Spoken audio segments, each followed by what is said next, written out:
житие святого равноапостольного царя Константина и святой матери его Елены.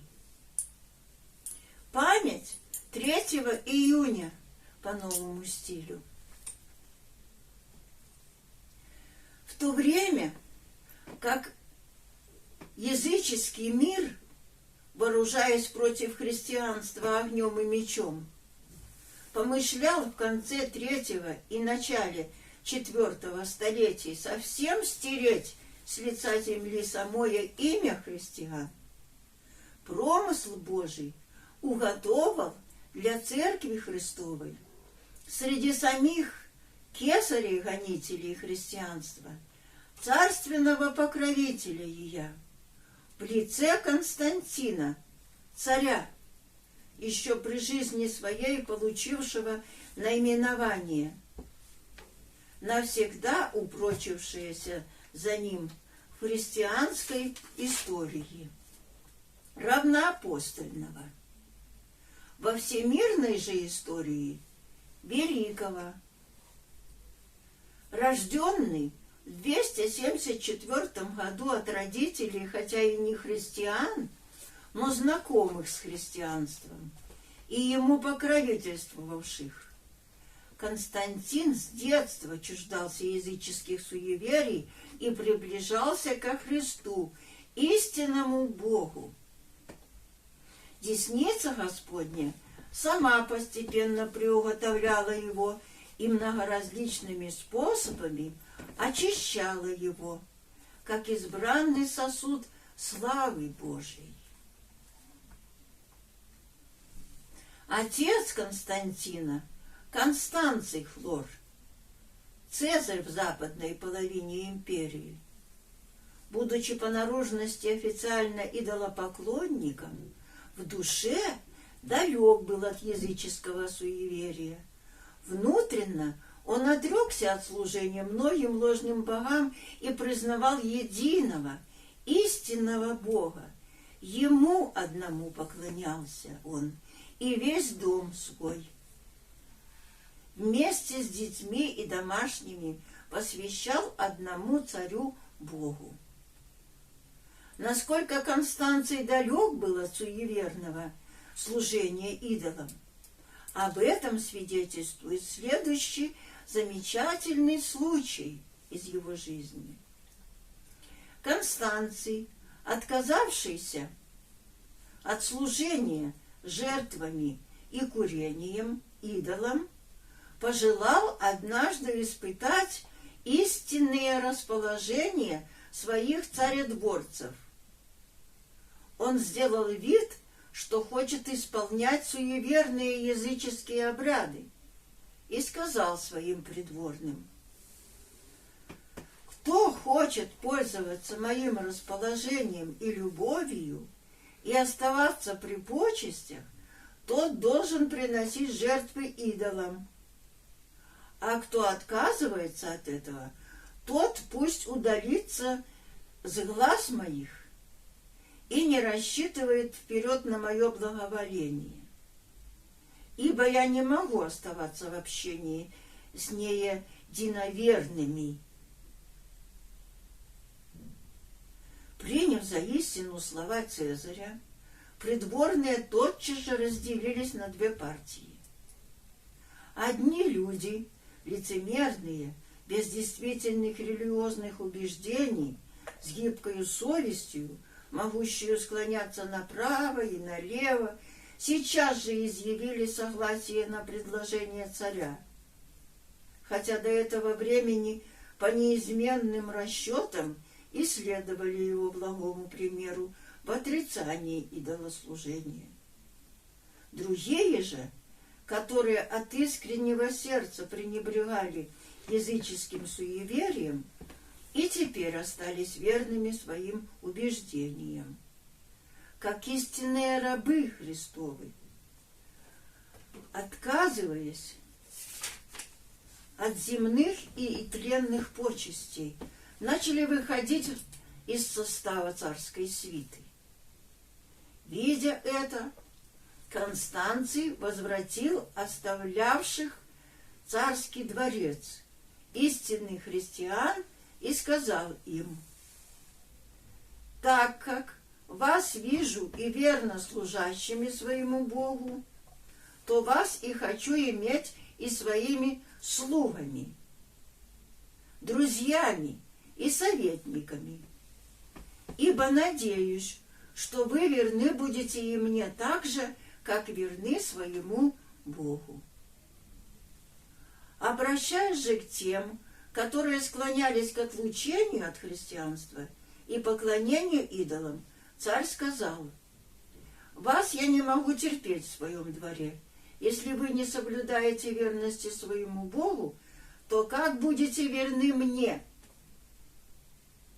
Итак, пристыдив их, он удалил этих лицемеров от своего лица, а верных рабов Божиих приблизил к себе и сделал их начальниками в своей области.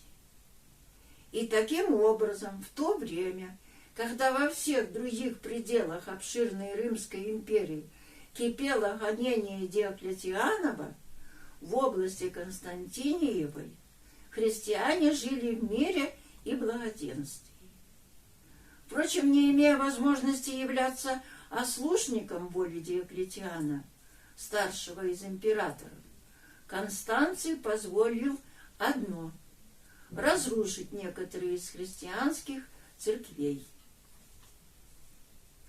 Таков был отец равноапостольного Константина, Констанций Хлор. Его расположенность к христианам и предпочтение их язычникам, обращение ко Христу его жены, святой Елены, матери Константина и дочери Констанции, сестры Константина, с малых лет вселяли в душе последнего истинную любовь к Богу и его закону и полагали твердое основание для воспитания и укрепления его нравственного характера. И это малое зерно, посеянное в детской душе, возросло впоследствии в великое древо. В годы юности своей Константин должен был проводить не в среде родной своей семьи, а при дворе Диоклетиана, Никомедии, куда он взят был почти в качестве заложника, хотя и почетного.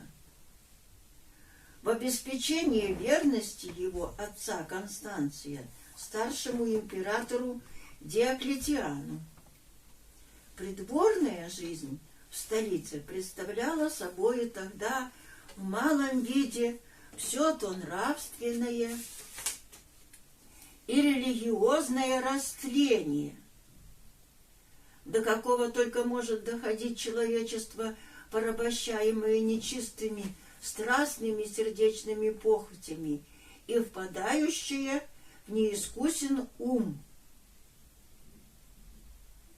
Суетная пышность и роскошь, пьянство и объедение, необузданный разврат мыслей и жизни, интриги и крамолы, озлобление против истинного богопочитания и лицемерное, лживое почтение к мнимым богам.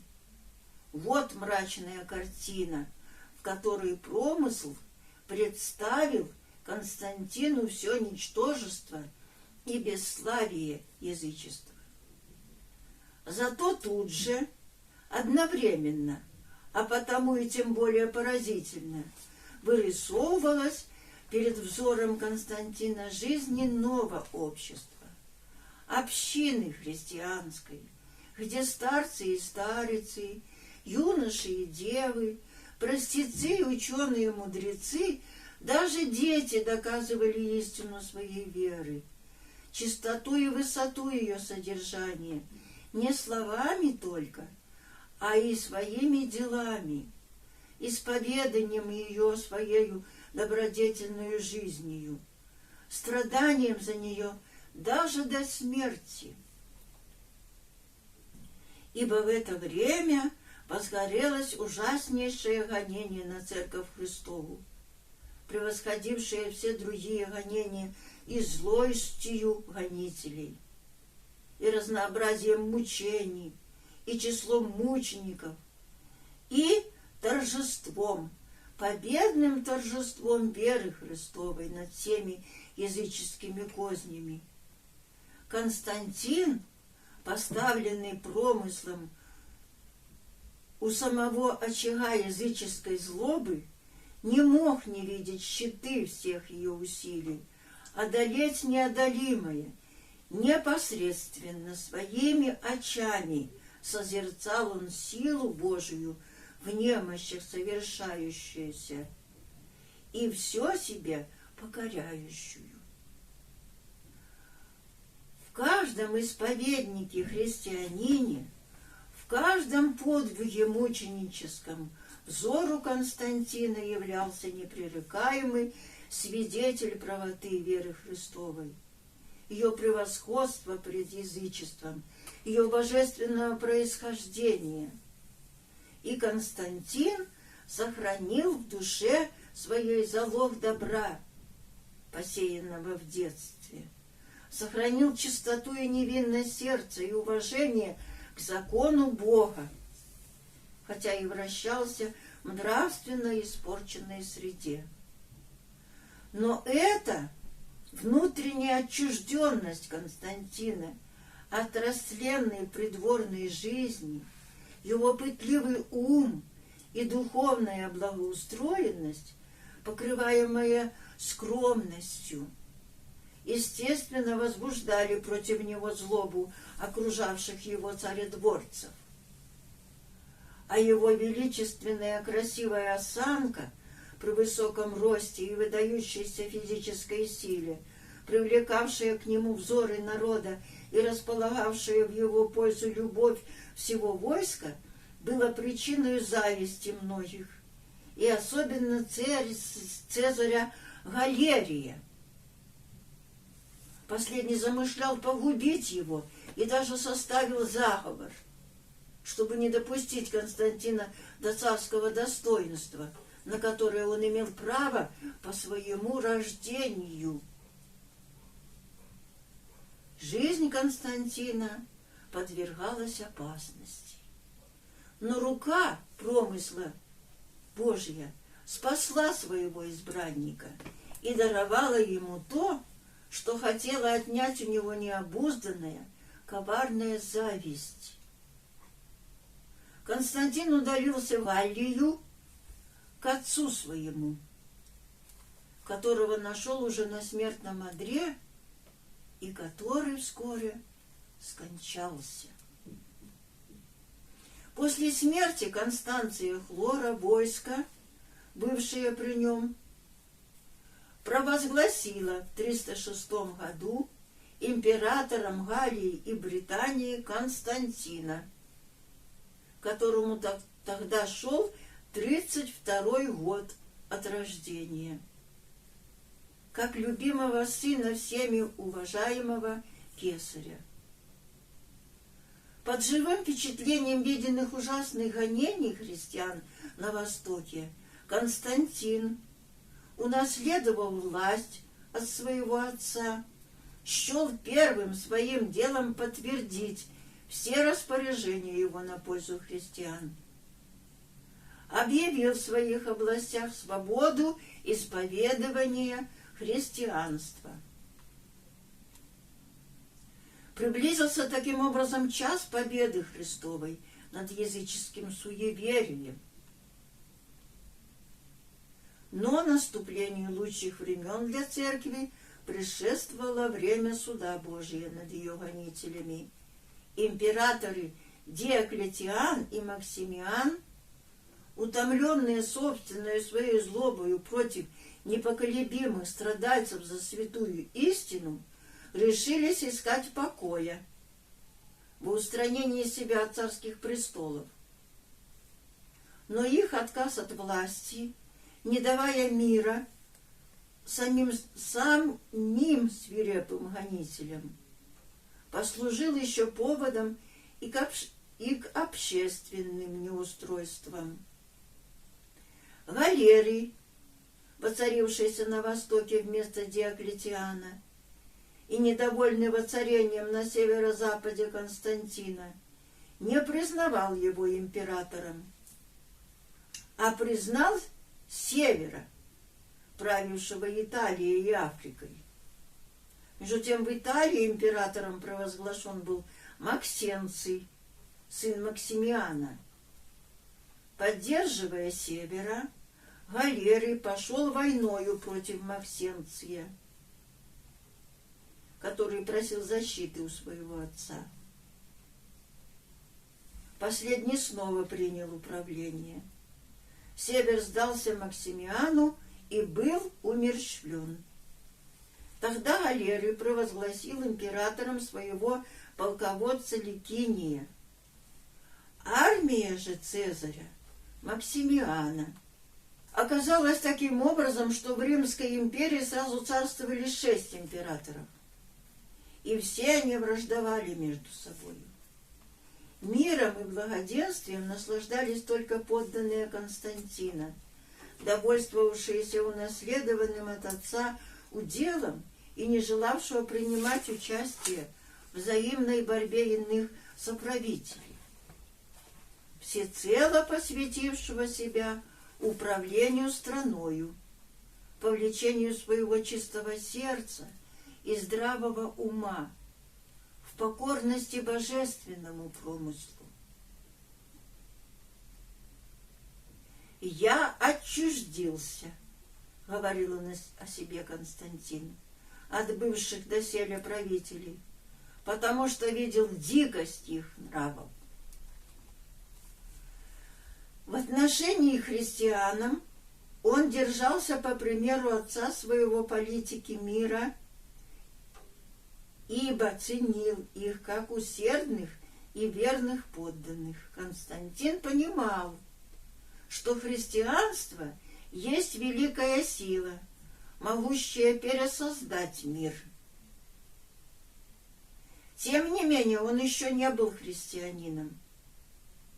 При всем глубоком уважении к рабам Христовым он не мог с легкостью, без внутренней борьбы, отказаться от староязыческих заветов.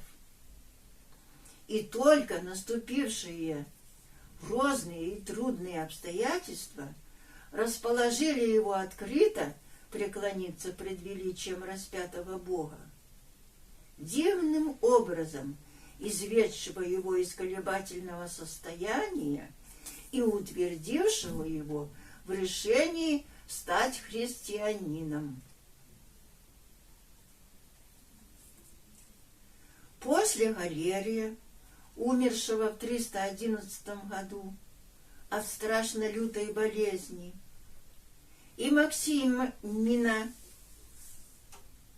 правителя Сирии, скончавшегося в 313 году позорной смертью, самоубийством в восточной половине империи, остался единым владетелем Ликиний, женившийся потом на сестре Константина.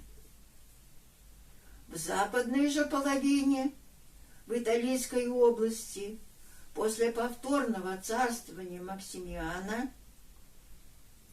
воцарился снова Максенций, вопреки желанию римского народа. Константин признал его царем в Риме и даже отправил к нему мирное посольство.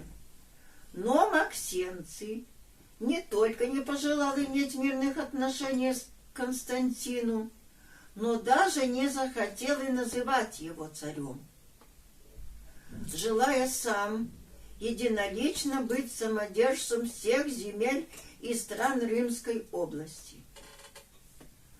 Укрепившись же на престоле, он проявил во всей полноте присущую ему коварную жестокость и корыстолюбие не только в отношении к христианам, но и по отношению к своим единоверцам, язычникам. Обольстивший при своем воцарении нужных ему людей дарами и обещаниями, он начал преследовать и мучить почетных сенаторов, разграбляя их имущество, похищая их жен и дочерей для удовлетворения своих животных страстей, а также страстей своих любимцев. И был он весьма тяжел и омерзителен для всего Рима по своей жестокости и скверному житию.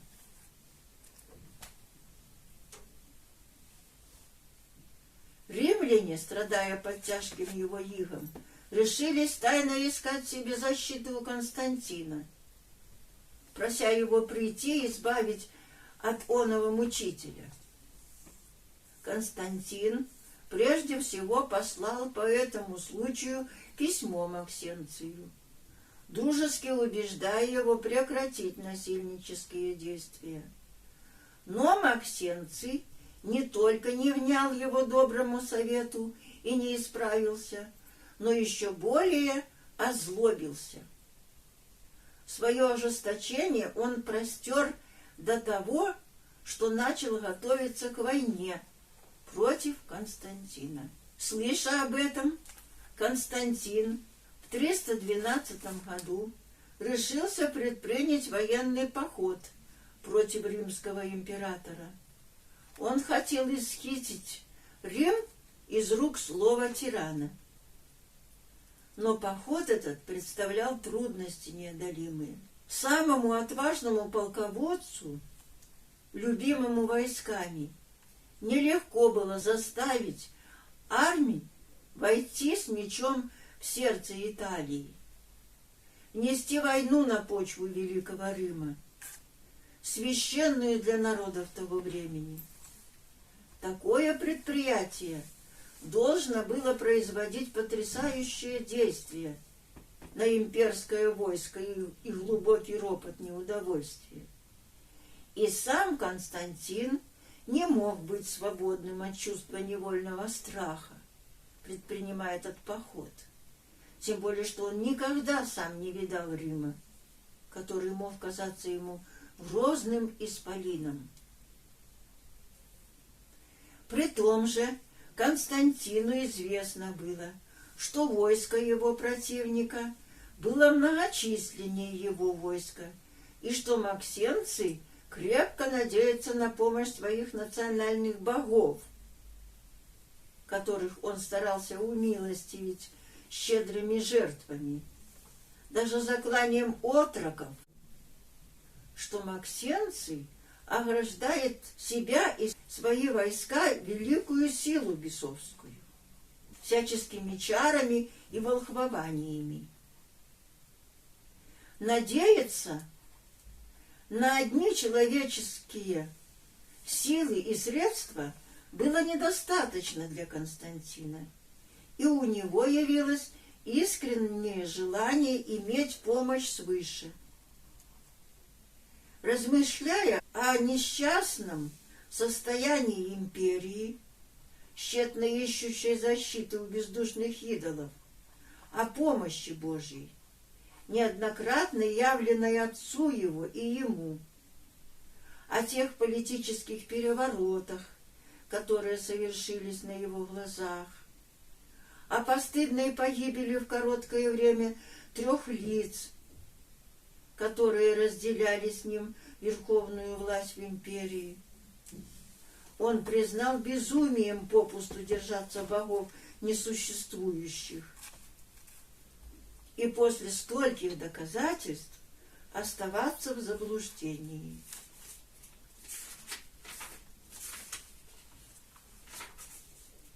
Среди таких тревожных размышлений Константин начал возносить молитву к Богу Отца своего. Начал просить его, чтобы он вразумил его о себе, подал ему мужество и простер ему десницу в предлежащем деле.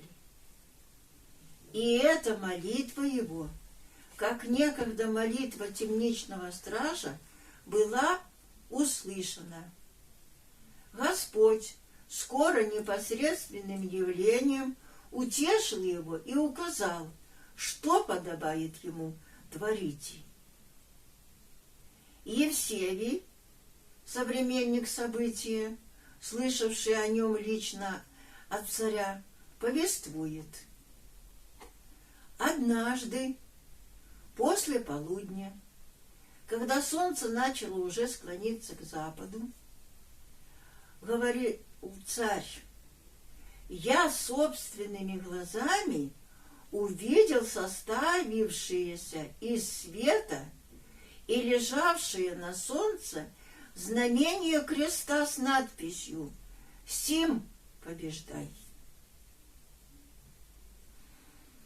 Это зрелище поразило ужасом как самого царя, так и войско, находившееся около него, ибо крест, как позорное орудие казни, у язычников считался дурным признанием.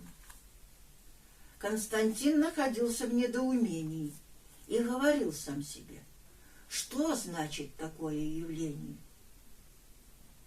Но между тем, как он размышлял, наступила ночь.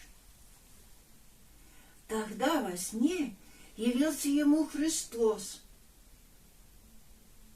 с виденным на небе знамением и повелел сделать знамя, подобное виденному на небе, и употреблять его для защиты при нападении врагов.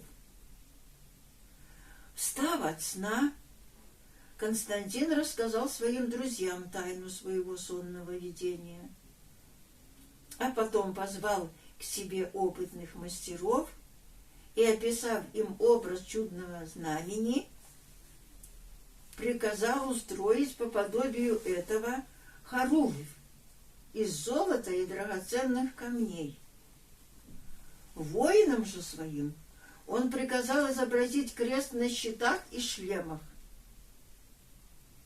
Пораженный дивным видением, Константин вместе с тем решился не чтить никакого другого бога, кроме явившегося ему Христа. Пригласив к себе таинников его слова, христианских священников, он спрашивал их, кто тот Бог и какой смысл знамения, какое он видел. Выслушав же их ответ о едином Боге, о тайне воплощения Его единородного Сына для спасения человека, о крестной смерти Господа Иисуса, победившего смертную державу, о крестном знамении, явившемуся Ему, что оно есть знак победный, Константин вполне и сознательно в душе своей стал христианином. С того времени он начал усердно заниматься чтением Священного Писания и постоянно имел при себе иереев, хотя и не принял еще святого крещения. Призвав Бога всяческих и как помощника и защитника Христа Его, также поставив перед своими ратниками победную хоругвь со спасительным знамением, Константин выступил с всем своим войском из пределов Галлии в поход против Максенция в Италийскую область. Поход, предпринятый Константином для освобождения Рима от жестокого тирана, не вразумил последнего. Злочестивые максенцы, принеся обильные жертвы богам, с торжественными церемониями, выслушав предсказания гадателей по внутренностям беременных женщин, с многочисленным войском выступил против Константина. Но он не отвратил достойного возмездия своему нечестию.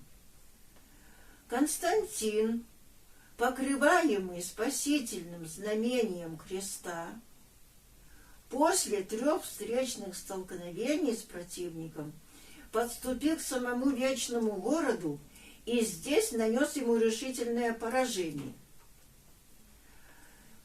Максенций, спасаясь бегством через реку Тибр при разрушении моста, погиб.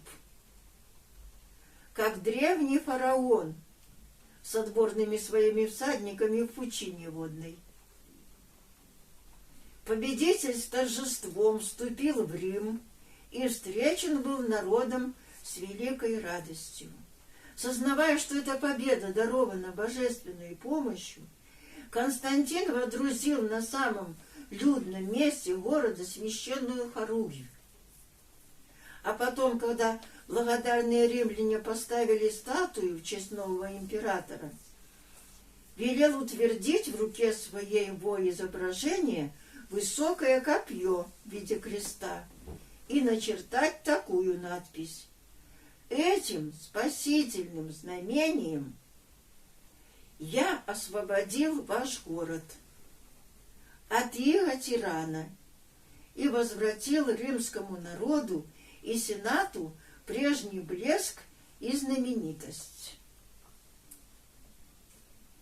Став таким образом повелителем всей западной половины Римской империи, Константин I из Цезарей указом в 313 году объявил подвластным ему народом полную веротерпимость. Язычникам он оставлял право совершать обряды своего богопочитания, а христианам разрешил свободно поклоняться единому истинному Богу. За этим указом последовал целый ряд указов, благоприятных Церкви Христовой. Запрещена была крестная казнь. Отменены были кровавые игрища в цирке. Прекращены были языческие жертвоприношения и курение в торжественные дни.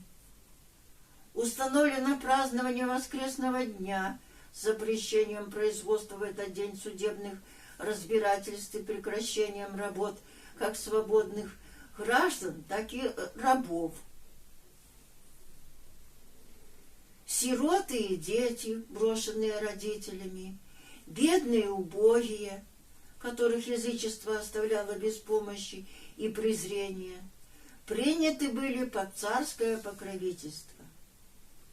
По всем городам начались праздники обновления и освящения церквей.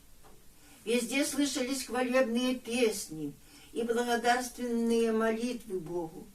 Епископы свободно собирались, чтобы рассуждать о нуждах церкви. Константин сам иногда присутствовал на этих собраниях, вникал в вопросы, касающиеся веры, и с готовностью делал все, что требовалось для пользы христианского общества. Он освободил священнослужителей от всяких посторонних должностей и от податей, как свободны были от податей и языческие жрецы, дабы они могли совершенно посвятить себя служению Богу. Он не только возвратил церкви усыпальницы и все места, отнятые гонителями, но еще даровал для богослужения несколько обширных зданий, называемых базиликами, в которых заседали судьи, которые по их внутреннему устройству было легко превратить в церкви. Предоставил право пастырям решать споры и взаимные несогласия между христианами. Нося на своем шлеме, как видимый для всех знак благоговейного почитания Христа Бога, монограмму «Христос», Константин дал своим воинам молитву, которую они должны были читать в воскресные дни, и которая, будучи исповеданием сердечной веры самого императора, располагала всех признавать единого, всемогущего подателя благ и его помощи искать во всех делах. Благоволение императора вызвало восторг в среде христиан. Великой духовной радости исполнились их сердца от вкушения сладости жизни под новым правительством. Современники все и так изображают то время. Теперь светлый и ясный день, не омраченный никаким облаком, озарил лучами небесного света Христову Церковь. Мы должны сознаться, что счастье наше выше наших заслуг. Мы приведены в величайшее изумление благодатью виновника столь великих даров. Мы достойно дивимся Ему и говорим с пророком: «Придите и видите дела Божьи. Я же положи чудеса на земле». Люди всякого возраста, мужеского и женского пола, всею силою души, радуясь умом и сердцем, воссылают молитвы и благодарения Богу. Но между тем, как на Западе христиане таким образом благоденствовали под управлением Константина, совсем иное было на Востоке, где царствовал Ликиний, воспитанный при дворе Диоклетиана, полководец при Галерии. Он, достигший царского достоинства, в душе ненавидел христиан. Породнившись с Константином, Ликиний первое время не решался противодействовать своему могущественному Шурину. Даже подписал изданный последним указ Миланский о веротерпимости. Но вскоре же, сделавшись после смерти императора Максимиана полновластным властелином всего Востока, начал теснить и унижать христиан. Опасаясь потерять свою царскую власть и слушаясь наветов со стороны представителей идолослужения, он закрывал и разрушал христианские храмы под предлогом, будто в них молятся по измене ему о Константине, и требовал от всех, а наипаче от своих войск, языческой присяги и принесения жертв идолам. А слушников же своей воли он подвергал заточению и ужасным истязаниям, доводя их до мученической кончины. В это время, между прочим, пострадала мужественная дружина, 40 мучеников. Ликиний, впрочем, был жесток не к одним только христианам. И все ему подвластные народы много терпели от его корыстолюбия и злобы. О его подозрительности и жестокости достаточно свидетельствует уже одно то, что он предал смерти жену и дочь своего бывшего покровителя Диоклетиана и истребил всех детей императоров Максимина, Севера и Галерия. Римская империя, по изображению Евсевия, разделенная на две половины, представляла собою две противоположности дня и ночи.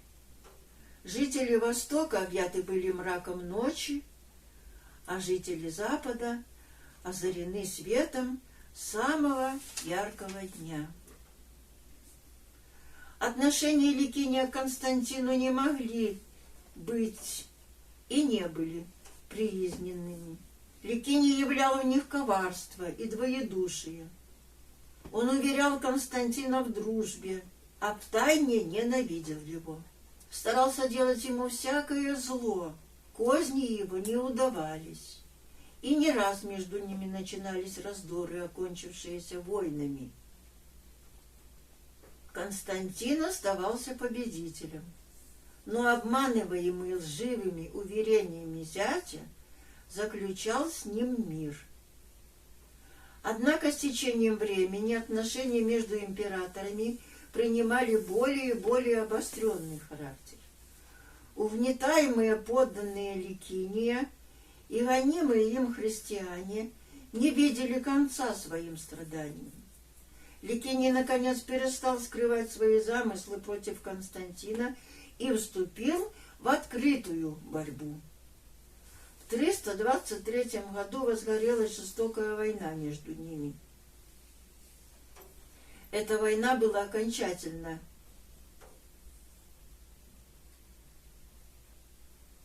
должна была решить судьбу христианства в Римской империи, обнимавшей собою всю вселенную.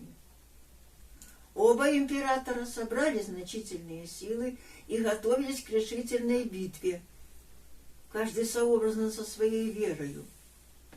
Казалось, что одряхлевшее язычество ополчилось против христианства, явившегося в мире обновить человечество. Накануне сражения Ликиний, окруженный жрецами и гадателями, собрал отборных воинов и лучших своих друзей в тенистую рощу, в которой стояли идолы, совершил торжественное жертвоприношение и, обращаясь ко всем тут бывшим, сказал: «Друзья, вот наши общественные боги, пред которыми нам надо благоговеть, как нас тому учили предки наши. Начальник же враждебного нам войска, отвергнув отеческие обычаи, принял лживые мнения и прославляет какого-то иностранного, неизвестного бога. Постыдным знаменем его, крестом, он срамит свое войско. Доверившись ему, он поднимает оружие не столько против нас, сколько против богов. Само дело откроет, кто прав и кто заблуждается. Если мы победим, то ясно, что наши боги – боги истинные. Если же одержит верх бог Константина, нами осмеиваемый, чужестранный бог, то пусть чтут его. Устремимся с оружием в своих руках на безбожников». Напротив, Константин пред сражением удалялся в свою палатку и там молитвою и постом готовился к бою.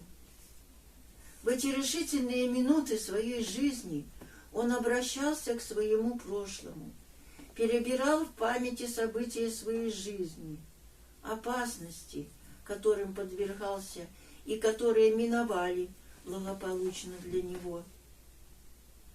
Вспоминал постыдную погибель гонителей христианства и мужественно мирную кончину учеников Христа.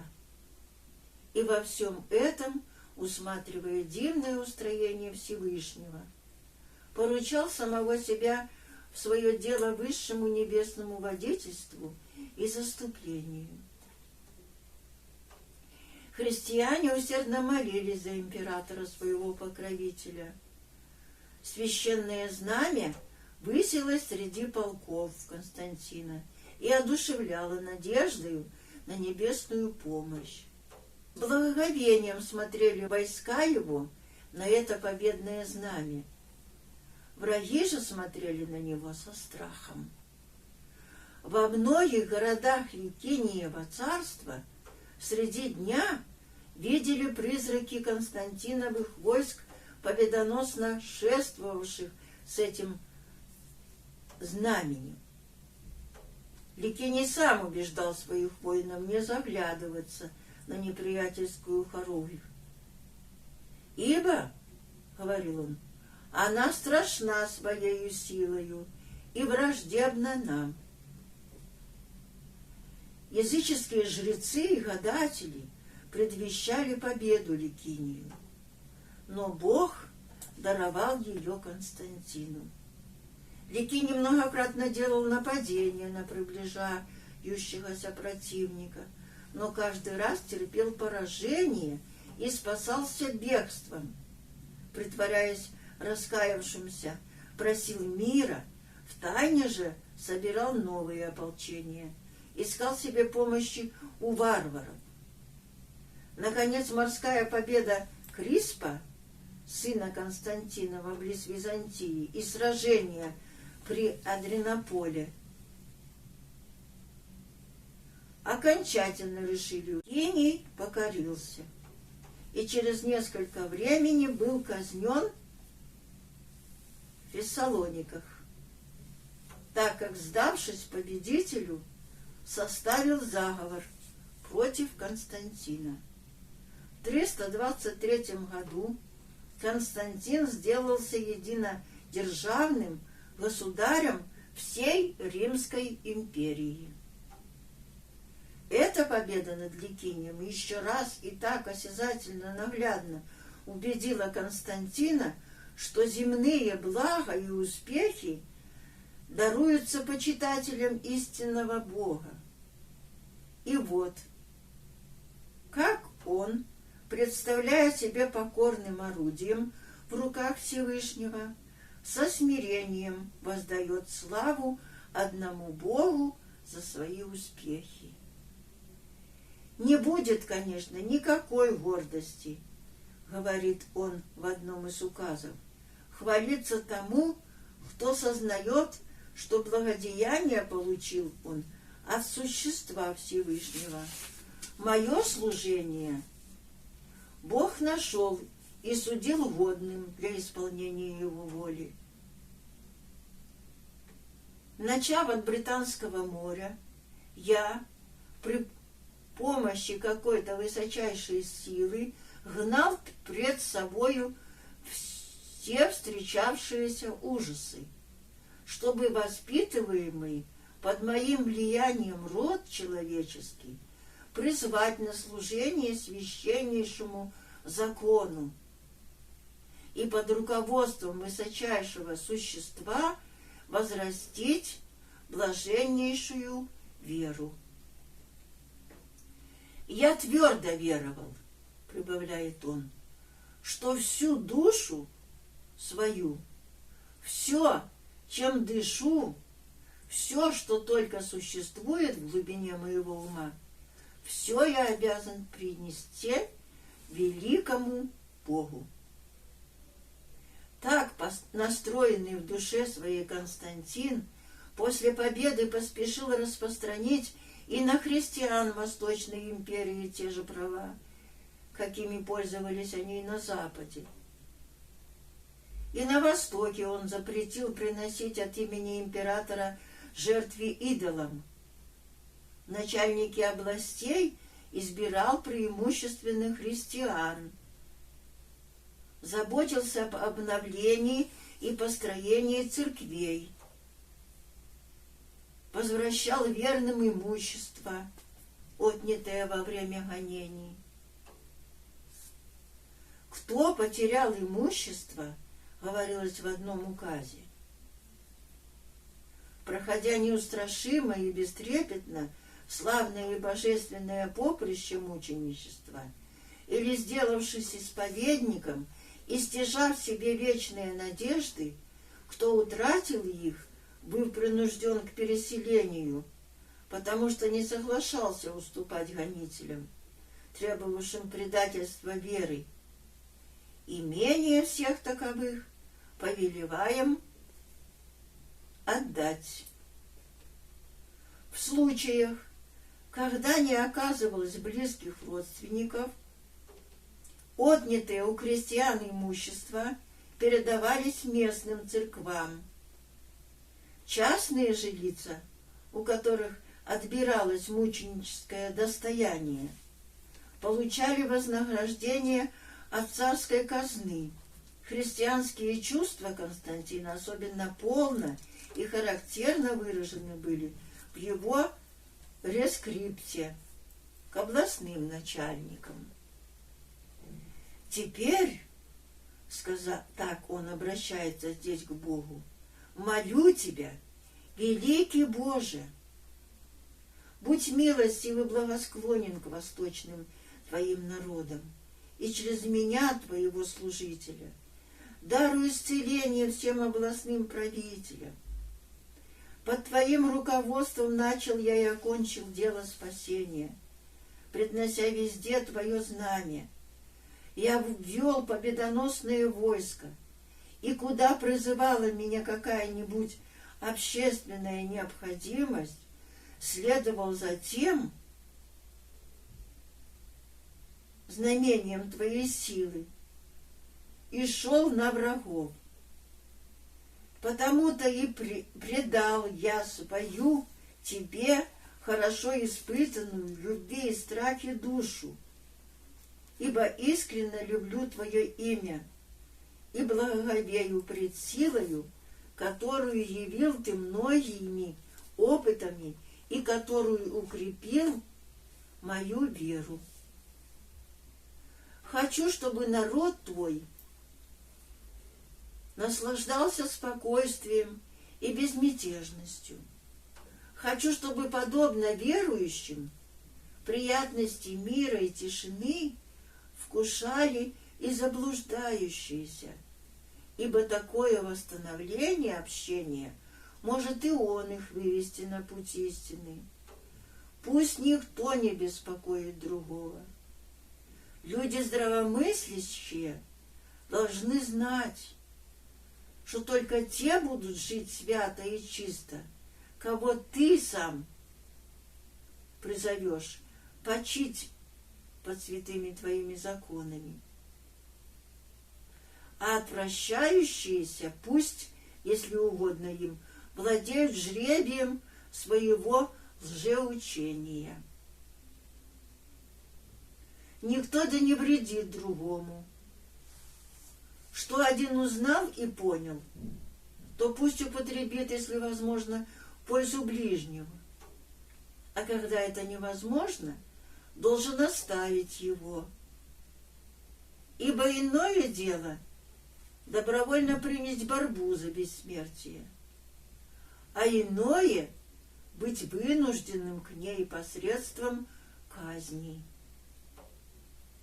Удаляя совесть от всего противного, воспользуемся все жребием дарованного блага, то есть благом мира. Став единодержавным властелином всей Римской империи и объявив миротерпимость во всей вселенной, Константин, однако, не был тепло-хладен в своей царственной жизни.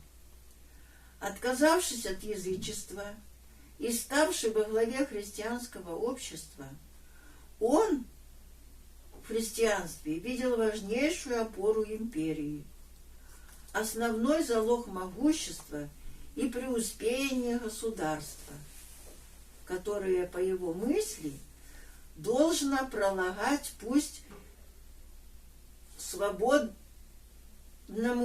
без насилий, водворению Царства Божия на земле, указывать и давать средства для воспитания и усовершенствования человеческого рода в Духе Христовом. Константин, как явный покровитель христиан, был мало любим в Риме, где оставалось еще много обычаев и нравов языческих. И сам он не любил Рима с его пантеоном, куда, так сказать, механически были собраны языческие боги всех покоренных народов, и редко и неохотно посещал старую столицу. И римляне, благодарные освободителю за избавление от тирана Максенция, не понимали и не могли по достоинству оценить деятельности императора. В нем они усматривали нарушителя старонародных своих порядков, врага своей религии, тесно связанные с политическим величием Рима. Их неудовольствие и ропот даже заговоры и иногда явные возмущения были причиной того, что в уме Константина зародилась и созрела мысль создать себе новую столицу. Город христианский, который бы ничем не был связан с язычеством. Константину полюбилось положение Византии, древнего небольшого городка на берегах Босфора, ознаменованного к тому же морской победой над Ликинием. И он избрал его и сделал новую столицу империи. Он сам с торжественным ходом обозначил на дальнем протяжении границы нового города и начал обстраивать его великолепными зданиями. Обширные дворцы, водопроводы, бани, театры украсили столицу. Она наполнилась сокровищами искусства, свезенными из Греции, Италии и Азии. Но уже не строились в ней храмы, посвященные языческим богам. И вместо Колизея, где происходили бои гладиаторов, был устроен цирк для конских состязаний. Главным украшением нового города были храмы, посвященные истинному Богу, во устроении которых принимал живое участие сам царственный покровитель христиан. Его попечительность простиралась на этот раз не только на великолепие домов молитвы, но даже, например, на такие незначительности по его высокому сану. С построением новых церквей в столице ощутился недостаток богослужебных книг, и царь озаботился наискорейшим изготовлением их. К епископу Кесарийскому Евсевию было снаряжено нарочитое посольство с наказом, чтобы отличные писцы написали на обделанных пергаментах 50 экземпляров книг, и чтобы свитки эти доставлены были ему, а вознаграждение, кого следует за труд, он оставил за собой. По его распоряжению в столичных церквах богослужебные книги должны были содержаться в пристойно богатых переплетах. Проникнутый глубоким религиозным чувством, Константин в новой столице устроил свою обыденную жизнь сообразно с требованиями благочестия и святости. Самый дворец был явным отображением его христианского настроения. В царских чертогах было устроено подобие Церкви Божьей, и император своим усердием, благочестивым упражнением подавал пример для других. Он ежедневно в определенные часы заключался в недоступных покоях и там наедине беседовал с Богом. В молитвах, преклоняя колено, и спрашивал себе потребное, а иногда он приглашал к участию в молитвах и своих придворных. С особым благоговением он проводил день воскресный и пятницу, день крестной смерти Господа Иисуса. В эти дни прекращал обычные занятия и посвящал себя на служение Богу. Дворец Константина таким образом представлял совсем не то, что были дворцы прежних римских цезарей. Здесь не слышалось празднословия и коварных интриг, не было шумных, суетных, нередко кровавых увеселений. Здесь слышались гимны славословия Богу. Собеседниками царя были таинники Божие Слова, епископы и священники. Служителями его и стражами всего дома были мужи, украшенные чистотой жизни и добродетелью. Самые копьеносцы, телохранители, руководились примером благочестивого царя. Христианин, хозяин дворца, налагал на все христианскую печать. В главном чертоге, в золоченом углублении потолка, устроено было изображение креста из драгоценных камней в золотой оправе. Над дверью, шедшей в царские палаты, на виду для всех была утверждена раскрашенная картина, сделанная из воска. Картина эта представляла следующее.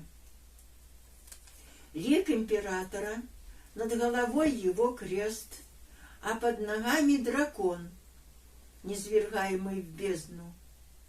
Смысл этой картины таков. Дракона, врага рода человеческого, Константин в лице гонителей христианства, языческих императоров, низверг в бездну погибели спасительною силою креста. Картина эта каждому внушала, что хозяин его — попечитель и почитатель истинного Бога. Крестною смертью своего сына, даровавшего новую жизнь человечеству.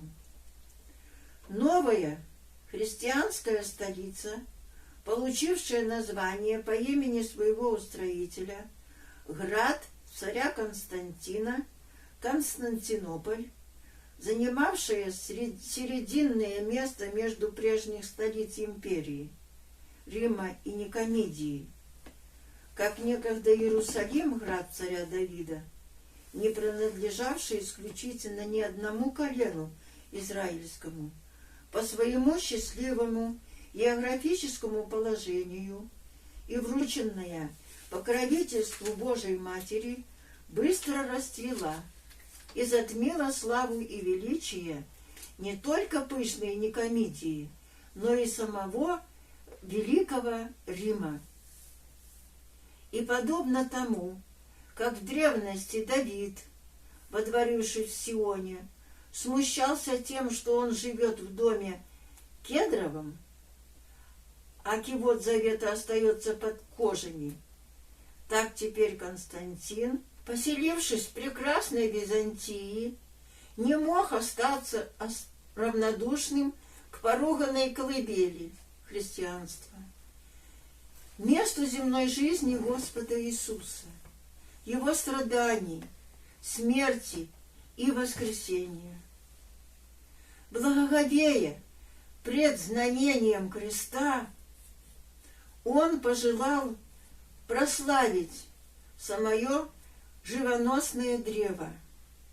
На нем же распялся Царь и Господь. Но как воин, и притом проливший много крови, он почитал себя недостойным совершить то самолично. Это благочестивое намерение императора привела в исполнение его равночестная мать, царица Елена, которую он отпустил в Иерусалим, снабдив ее полномочием и богатыми дарами. Елена, как повествует Евсевий, это старица, с юношеской быстротой устремилась на восток, чтобы совершить должное поклонение стопам Господа. По слову пророка, поклонитесь на месте, и деже стоя стенози его. В стране священной, ознаменованной дивными событиями, где все напоминает о велией тайне благочестия, явление Бога во плоти, наглядно проявилось величие смиренной души царственной старицы. Там святая Елена не облачалась в свойственные ее сану одеяния, а в самой скромной одежде Вращалась она среди народной толпы, стараясь быть неузнанной, раздавала щедрую милостиню, подражая Господу Иисусу. Свое самоуничижение она простирала до того, что в своем доме собирала девственниц, угощала их и сама служила за столом в виде простой рабыни. Пример искреннего благочестия царицы производил глубокое впечатление не только на верующих во Христа, но и на неверующих. Пребывание царицы-матери в колыбели христианства ознаменовалось и исполнением предначертаний ее царственного сына. В Палестине все места, освященные евангельскими событиями, уже давно подверглись опустошению. Язычники по ненависти к христианству постарались изгладить самую память о них. Самое дорогое место для верующего христианского сердца, пещера гроба Господня, была засыпана мусором и сокрыта таким образом от благоговейных взоров.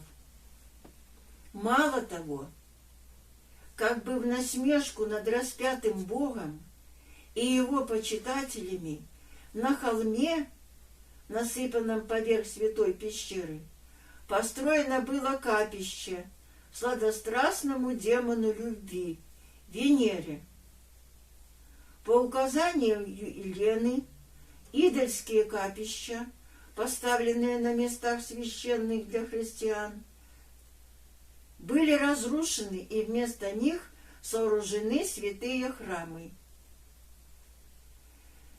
Так прекрасные церкви построены были по желанию и на средства царицы в Вифлееме над пещерой Рождества Христова, на горе Илионской, месте Вознесения Господня.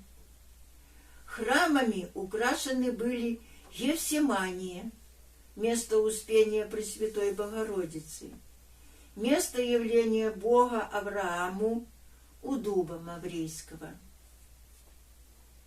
Но главнейшую заботою царственной старицы было осуществить мысли ее великого сына, отыскать то самое древо, на котором был распят Спаситель мира. Место, где сокрыт был крест Господень, было неизвестно. К отысканию его благочестивая Елена употребила с своей стороны все средства и свое царское влияние. И после долгих усиленных опросов и исканий место было указано неким Иудою, евреем, преклонных лет старцем, сыном иудейского учителя. Указано под языческим капищем, построенным на холме, покрывавшим пещеру гроба Господня. По приказанию царицы мерзкая Венера была низвергнута. Ее капище немедленно разрушено. Святитель Иерусалимский Макарий совершил молитву на поруганном месте. Приступили к расчистке возвышенности. И благочестивая ревность получила дивное подкрепление. Трудившиеся, копавшие землю верные, обоняли воню благоухания, исходившую из-под земли. Ревность о славе имени Христова побуждала работавших, согласно желанию блаженной Елены, относить материалы разрушенного языческого храма и весь мусор из-под него как можно дальше от места погребения Господа Иисуса. Таким образом, чтобы ничто, оскверненное идолослужением, не прикасалась к великой христианской святыне. Пещера гроба Господня была найдена и очищена. Близ ее, на восточной стороне, обретены были 3 креста, и подле них доска с надписью «И честные гвозди». Но как было узнать, который из 3 крестов был крестом Спасителя? Общее недоумение по этому делу разрешилось. По устроению промысла Божия, через такое чудесное событие случилось, что мимо этого места в то время проносили для погребения мертвеца. Святитель Макарий велел остановиться проносившим покойника. Стали полагать по совету епископа найденные кресты, по одному на умершего. И когда возложен был крест Христов, мертвый воскрес. Все, видя это чудо, возрадовались и прославили дивную силу животворящего креста Господня. Старица-царица с благоговением поклонилась честному древу и облобызала его.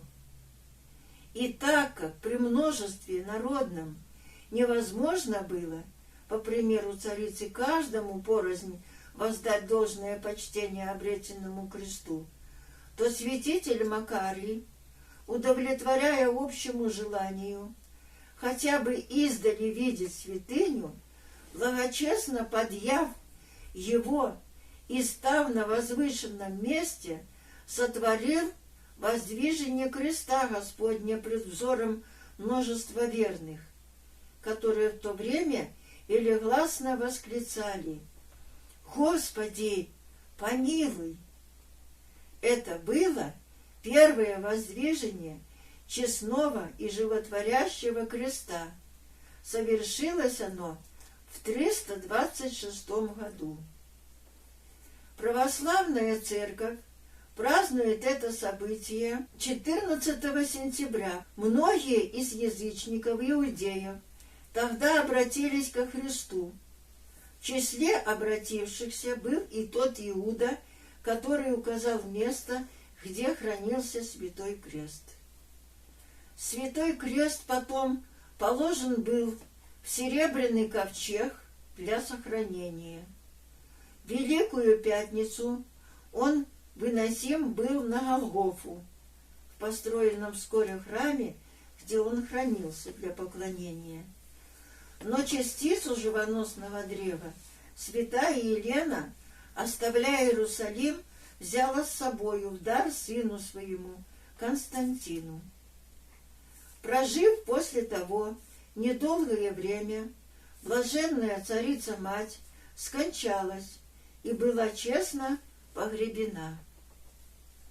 Получив от матери блаженной Елены бесценное сокровище, частицу Святого Креста, Константин решил украсить пещеру гроба Господня и подле ее построить такой храм, который был бы великолепнее всех храмов, где-либо существующих. Пещеру, как главу всего, по словам Евсевия, христолюбивая щедрота царя одела отличными колоннами и многочисленными украшениями. Из пещеры был выход на обширную площадь под открытым небом. Эта площадь выслана блестящим камнем, и с 3 сторон ее охватывали непрерывные портики. А с какой поразительной внимательностью христианина царь относился к построению храма на восточной стороне пещеры. Об этом всего лучше дают понятие следующие строки из письма Константина к Иерусалимскому святителю Макарию.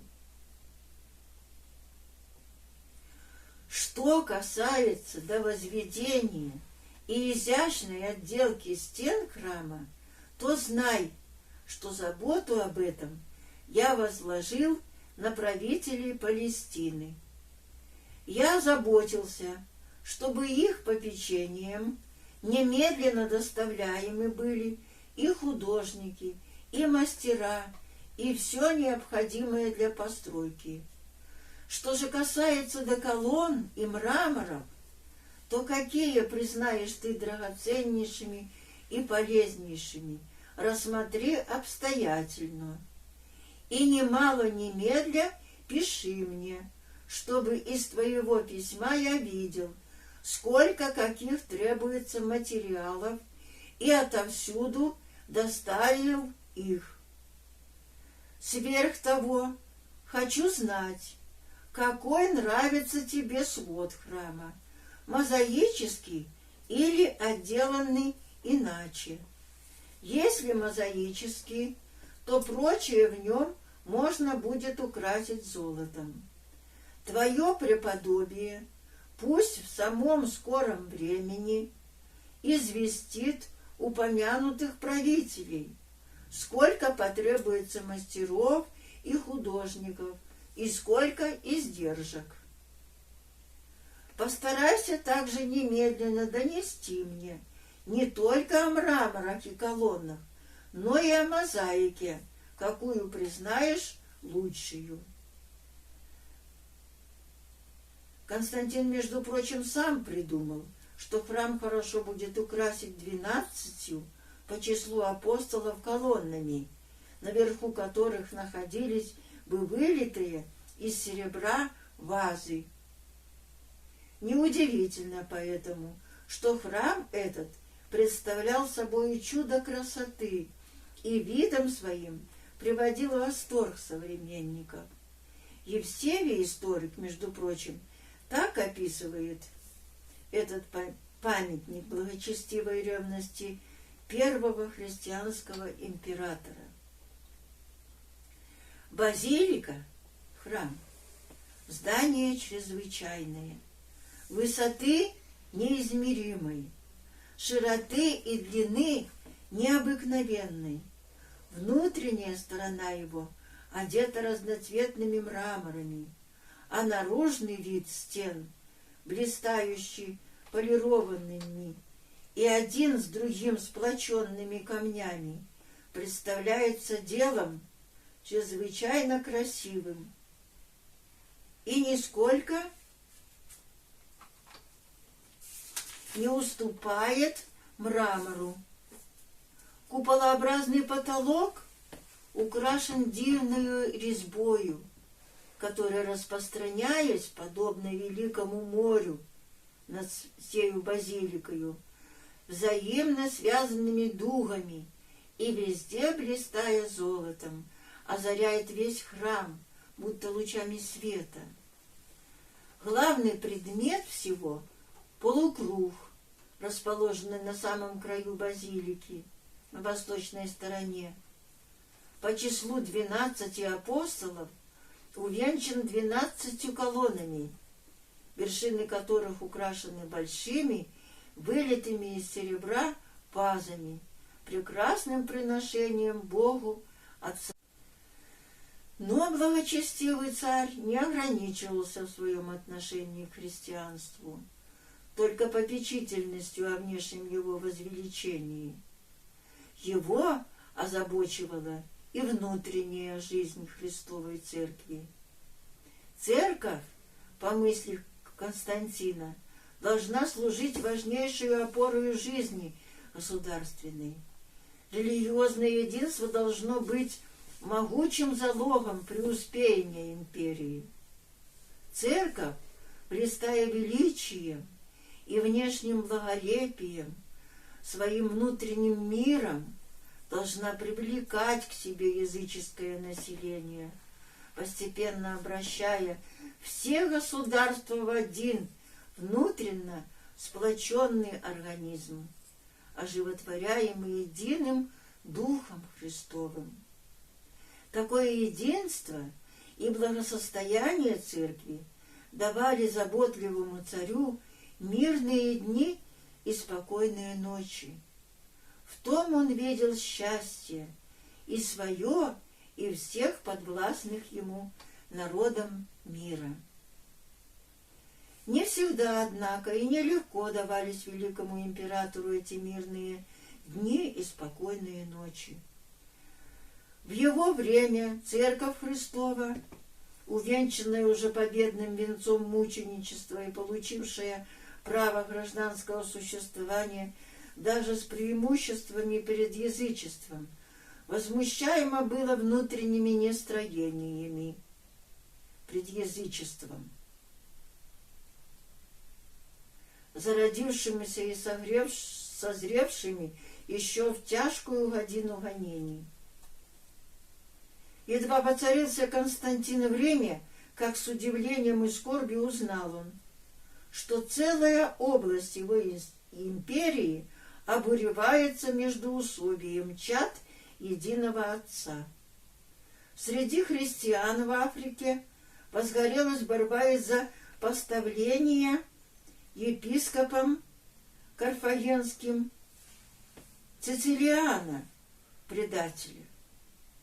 Его противники избрали себе епископом Майорина, и вскоре по смерти Майорина возвели на его место главного зачинщика своего противления Доната.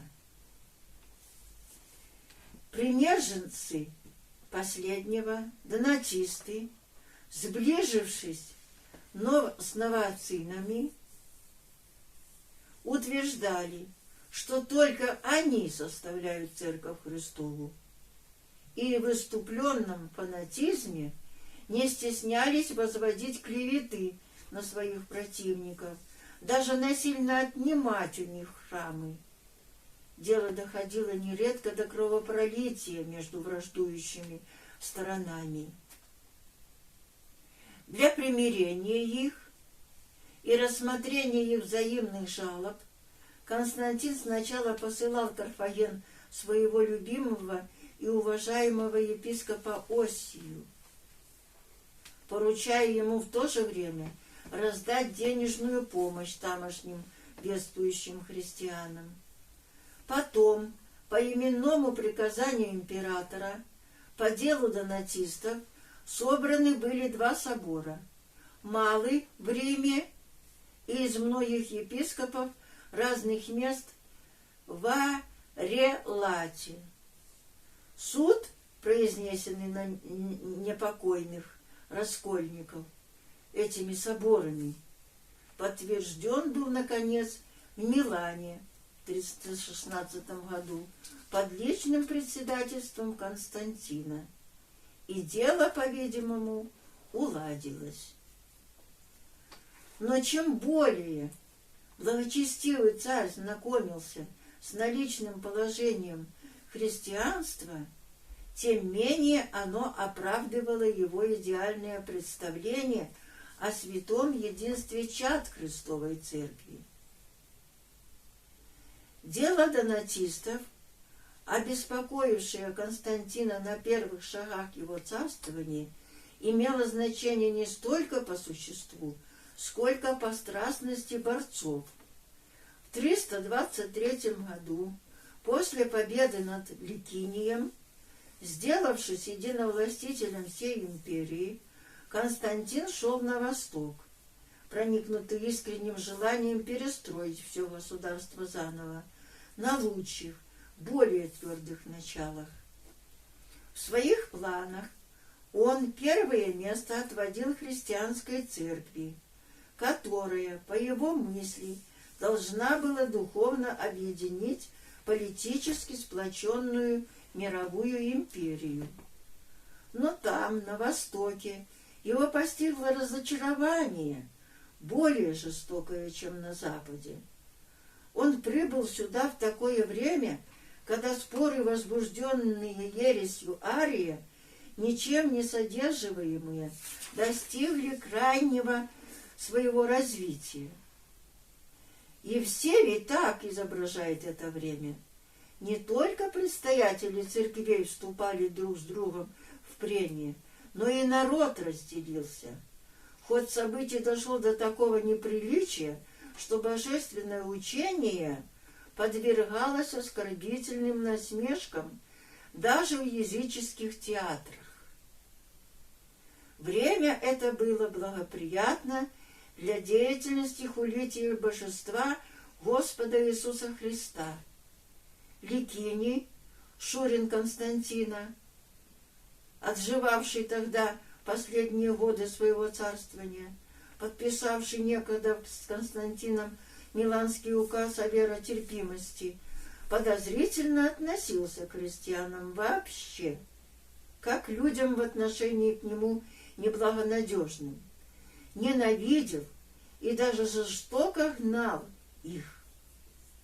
Во взаимных же их раздорах, вызванных арианской ересью, он мог усматривать явления желательные, полезные для себя. Споры эти, ослабляя силы церкви, могли порождать у него надежду на поддержку ему в его замыслах против могущественного Шурина. И такие расчеты Ликиния были не напрасны. О епископе Евсевии Никомедийском сам Константин, например, отзывался так: «Он даже подсылал ко мне соглядатаев в подвал тирану Ликинию, чуть не вооруженную помощь». Прибыв в Никомедию, Константин глубоко поражен был раздорами, возбужденными арианством.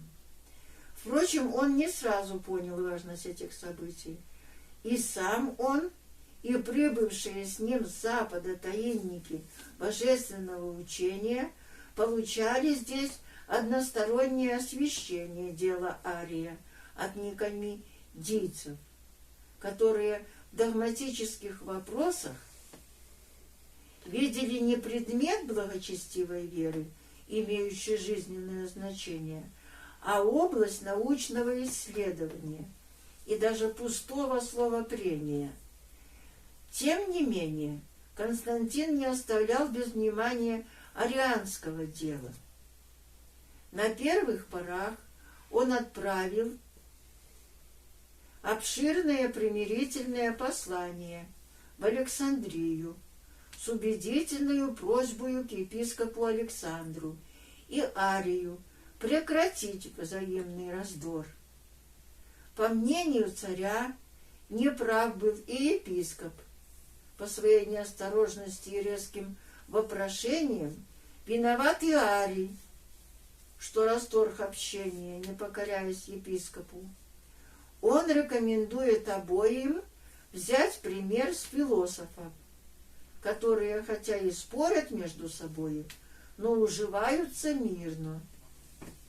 При том же оба они стоят на общей почве, оба признают божественное провидение, а потому им легко примириться.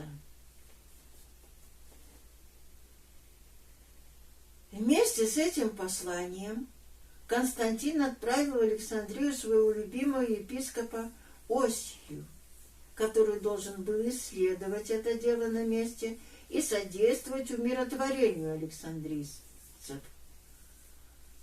Осия исполнил поручение императора.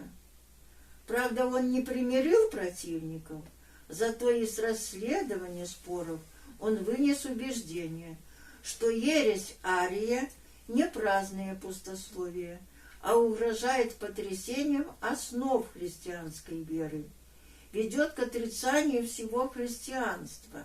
В 324 году Осия Кордубский возвратился к царю и разъяснил ему серьезную опасность арианского движения.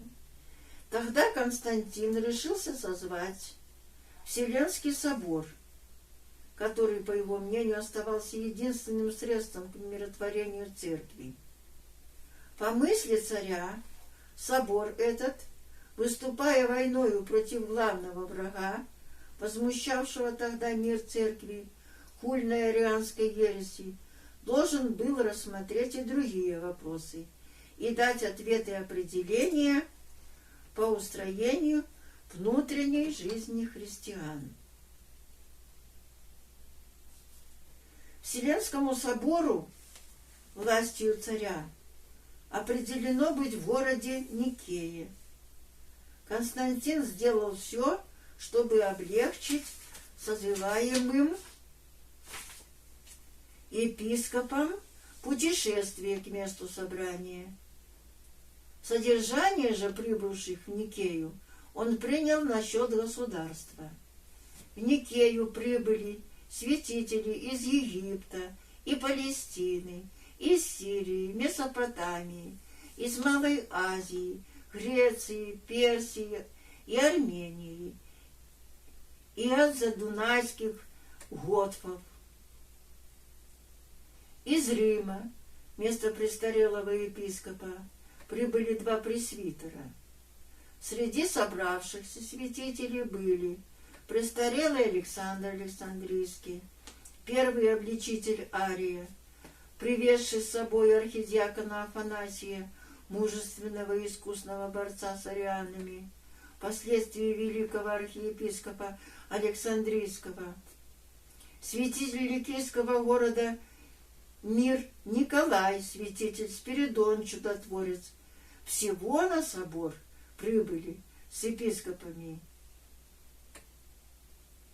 Были пресвитеры и диаконы.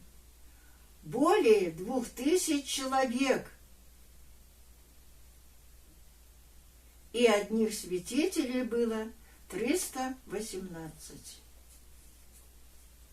Собор открылся в июне 325 года в обширной палате царского дворца. Скамьи стояли вокруг комнаты для епископов, и посреди стол, на котором лежала книга священного писания, как верное свидетельствование истины. Когда все собрались, явился Константин во всем величии своего императорского сана, но без вооруженной стражи, в сопровождении придворных из крестьян, облеченный в самые пышные царские одежды, блиставшие золотом и драгоценными камнями. Появление его поразило собрание, и особенно тех из присутствующих на нем, которые, прибыв из дальних стран, никогда не видали ни его царского лица, ни царственного величия.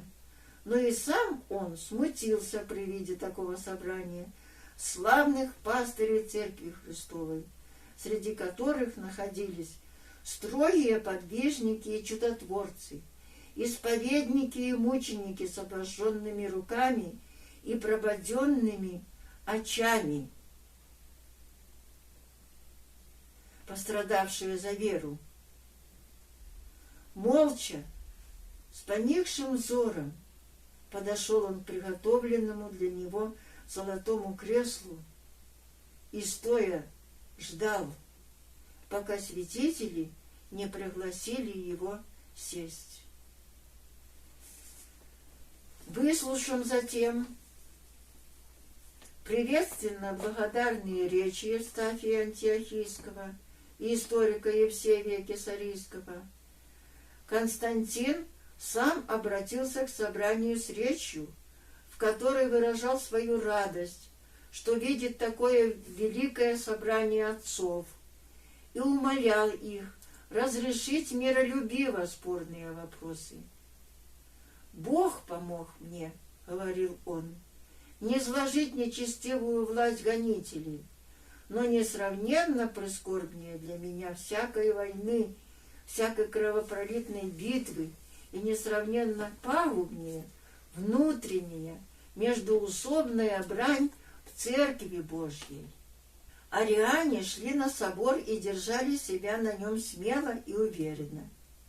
Они не предвидели, что их делу предстоит полный и всесторонний разгром.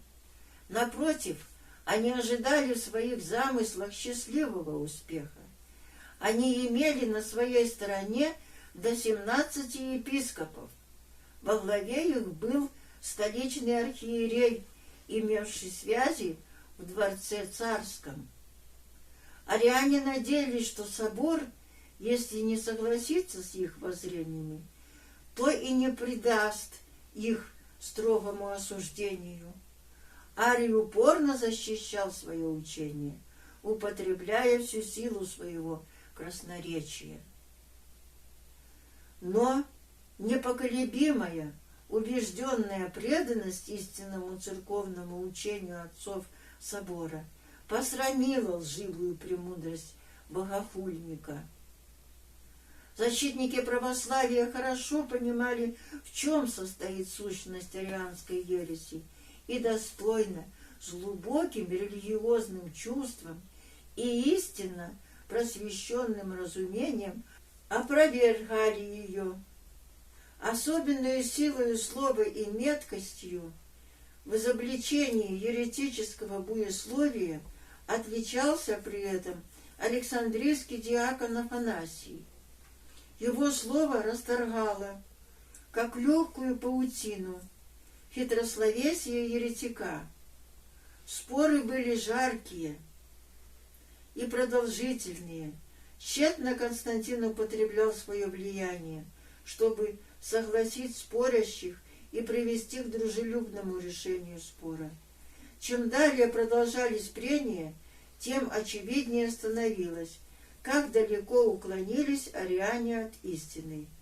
Предложенное собору Евсевием Никомедийским, главою ариан, изложение веры, где определенно выражалась мысль, что Сын Божий есть произведение, тварь, и было время, когда его не было, единодушно было отвергнуто отцами собора, как лживое и нечестивое. Самый свиток, на котором оно было написано, был разорван. Бесповоротно осудив таким образом арианство, отцы собора решили дать верующим точное исповедание православного учения, символ веры. Евсевий, епископ Кесарийский, представил их вниманию крещальный символ, который с давнего времени употреблялся в его церкви и был изложен почти исключительно выражениями, взятыми из Святого Писания. Отцы встретили этот символ с одобрением, но чтобы с решительностью устранить возможность вкладывания в него еретической мысли, они признали нужным заменить некоторые общие выражения в нем такими, которые бы в совершенстве определяли церковную истину. Присутствовавший на соборе император присоединился к отцам в одобрении кесарийского символа и исповедал свое полное согласие с ним. Но с тем вместе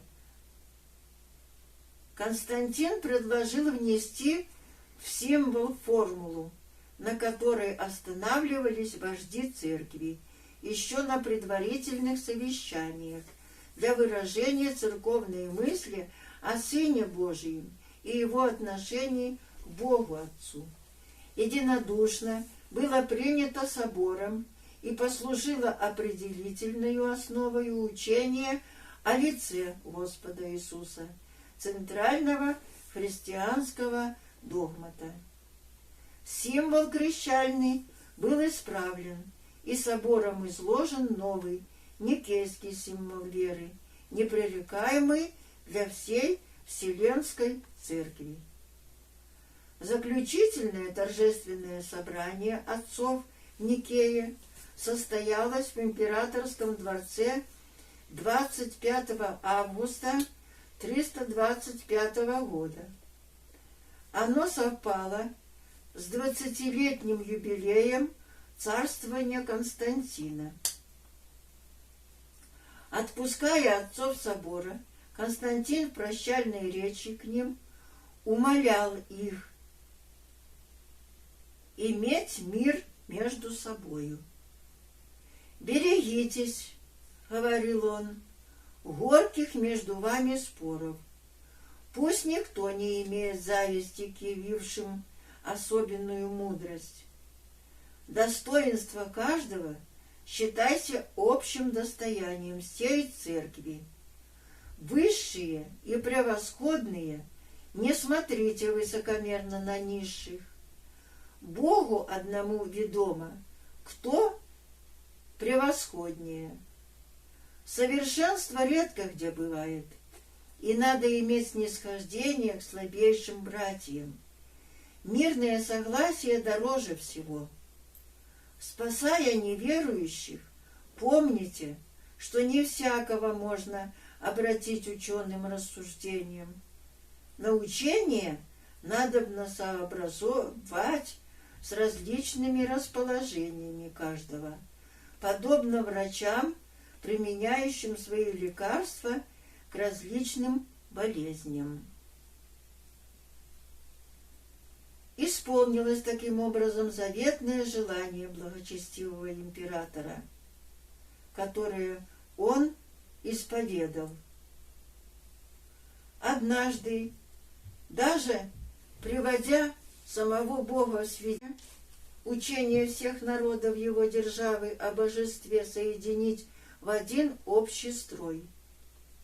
Великая мысль, подсказываемая царю его святым религиозным чувством, осуществление которой он ставил для себя жизненной задачей, с задушевным желанием.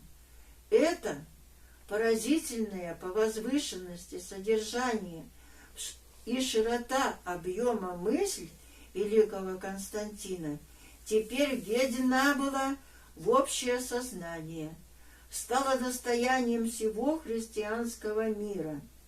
Мало того, для осуществления этой мысли в христианской жизни благочестивый царь указал и вернейший путь — Вселенский собор, шествуя по которому овцы пажити Христовой, как уже званные, так и иные, еще не званные, по благодати Божией, безошибочно входят во двор Небесного Отца для истинной жизни. И это истинно победное торжество равноапостольного царя еще возглавилось тогда же отрадным для него получением бесценного сокровища, частицы животворящего креста Господня, привезенной из Иерусалима ему в дар матерью царицею Еленою.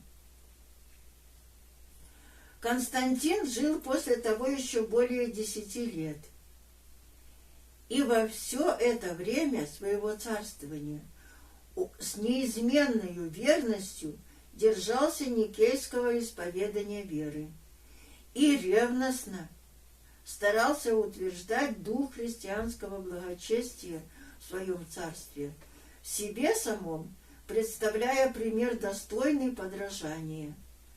Обладая основательным общим образованием и богословским в частности, он вел обширную переписку с предстоятелями церквей по предметам веры и благочестия и устроения христианской жизни.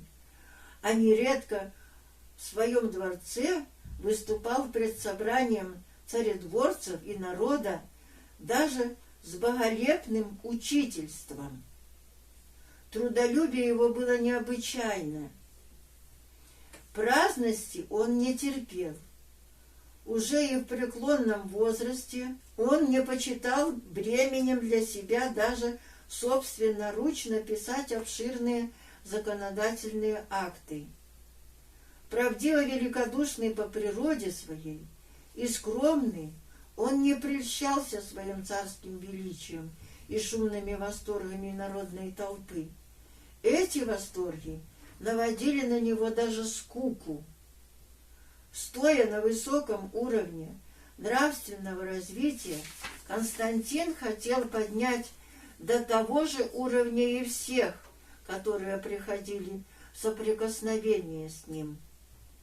Так однажды некоего вельможу лихаимца он вразумил таким способом. Пригласив к себе, он взял его за руку и сказал: «До каких пределов мы будем простирать свою алчность?» Потом промолвил, очертив копьем пространство в рост человека: «Если бы ты приобрел все богатства мира и овладел всеми стихиями земли, и тогда не воспользуешься ничем. Более такого куска земли, да и то, еще удостоишься ли получить и это?» Другой пример. Выслушав льстивую речь одного почетного лица из духовных, которое называло царя блаженным и выражало, что он и в всей жизни удостоился самодержавного над всеми владычества и в будущее станет управлять вместе с Сыном Божиим, Константин ответил ласкателю: «Ты лучше помолись о царе, чтобы и он в будущей жизни удостоился быть рабом Божиим». Благотворительность царя лилась широким потоком по свидетельству современника. С утра до вечера он изыскивал, кому бы оказать благодеяние. Нищих и вообще людей, выброшенных на улицу, он снабжал и деньгами, и пищей, и приличной одеждой. О детях, осиротевших, он заботился вместо отца. Дев, лишившихся родителей, устроял в замужество, снабжая их приданным из своей казны. Особенно много делал он благотворений в день Пасхи.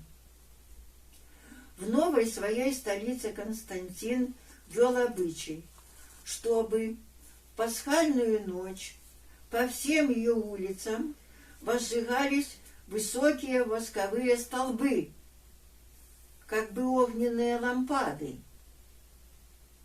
Так что таинственная ночь становилась светлее самого дня, а лишь только наступало утро, Константин ко всем неимущим простирал свою десницу, раздавая им подарки. С такой же щедростью царь раздавал милостыни и по случаю своих семейных радостных событий, например, брака его сыновей. В последних случаях устроялись роскошные пиры и обеды для приглашенных гостей. Веселье тогда из дворца возносилось даже на улицу. Царь приветливо принимал хороводы женщин. Но при царе всегда и во всем соблюдалась полная благопристойность и не допускалось ничего нескромного и соблазнительного. Последние годы и особенно дни жизни царя Константина и его кончина были достойным завершением его христианской благочестивой настроенности. Еще задолго до смерти Константин начал готовиться к ней. В новой своей столице он построил храм во имя святых апостолов.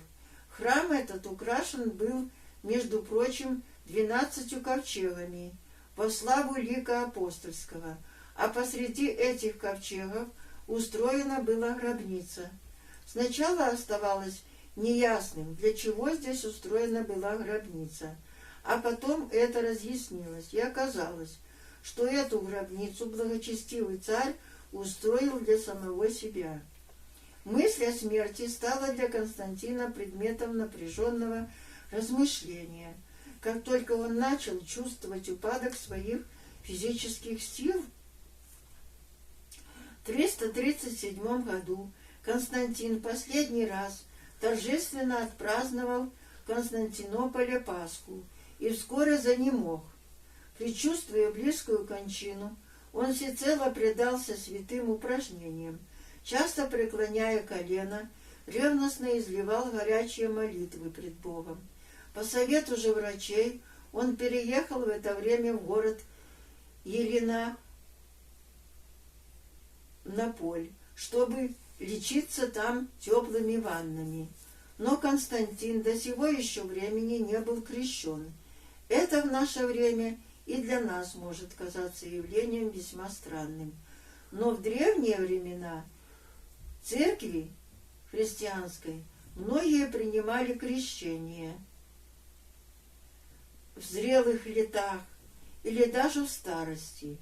Одни по чувству глубокого уважения к великому таинству, для восприятия которого считали необходимым долгое приготовление, другие же не без лукавого похотения пожить сначала в свое греховное удовольствие, а потом уже и возродиться для новой духовной жизни.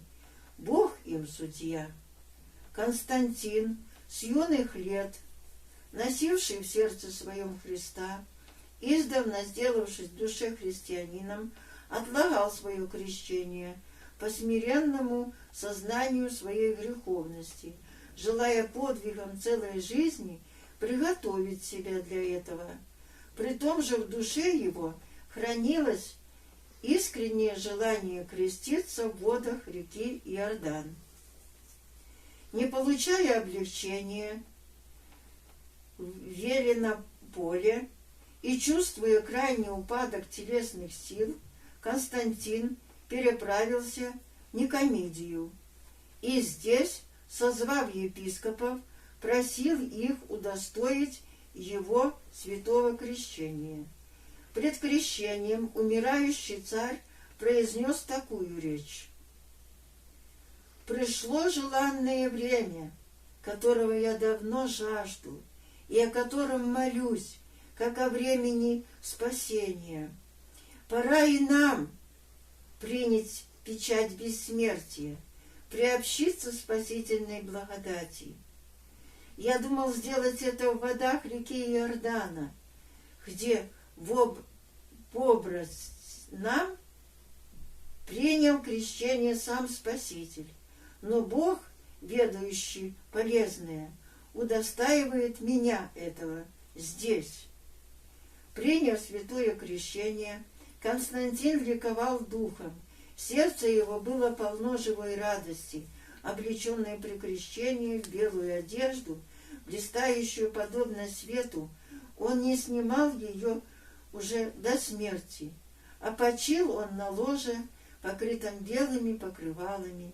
Багряницы же этого царского отличия раб Божий уже не восхотел и касаться. Свою последнюю благодарственную молитву, возвысив голос, царь заключил такими словами: «Теперь я сознаю себя истинно блаженным, ибо имею несомненную веру, что я приобщился божественного света и удостоился жизни бессмертной». Великий равноапостольный Константин скончался, завещав царство 3 своим сыновьям в самый день Пятидесятницы 337 года, на 32 году своего царствования, имея 65 лет от рождения. Тело его с великим торжеством перенесено было в созданный им град Константинополь и положено, согласно его завету, в церкви святых апостолов, в гробнице, им самим уготованной. Ныне же он живет бесконечную жизнью в вечном царстве Христа Бога нашего, которому со Отцем и Святым Духом честь и слава во веки веков. Аминь. Святые равноапостольные Константин и Елена, молите Бога о нас.